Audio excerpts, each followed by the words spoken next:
शरारती बाबलू जंगल में रहता था।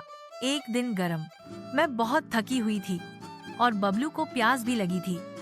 जंगल के पास एक खेत में उसने एक बड़ा सा तरबूज देखा। तरबूज देखकर उसके मुंह में पानी आ गया। उसने सोचा, यह तरबूज तो सिर्फ मेरा है, मैं किसी और को नहीं दूंगा। बाबलू ने तरबूज उठाया, लेकिन वह इतना भारी था कि उसे उठाना मुश्किल हो गया। उसने जोर लगाया, खींचा, धक्का दिया और धप्पप वह खुद तरबूज के ऊपर गिर गया। हाँ, तभी उसके दोस्त तोता, खरगोश और कछुआ वहाँ आ गए।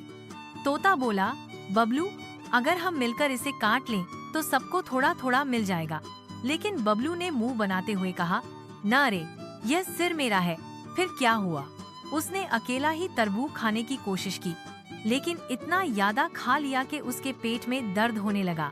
तोता बोला, देखा, अगर बांट लेते तो माँ भी आता और पेट भी ना दुखता। बाबलू ने शर्मा कर बोला, अगले बार सब मिलकर खाएंगे, प्रॉमिस। सब हंस पड़े।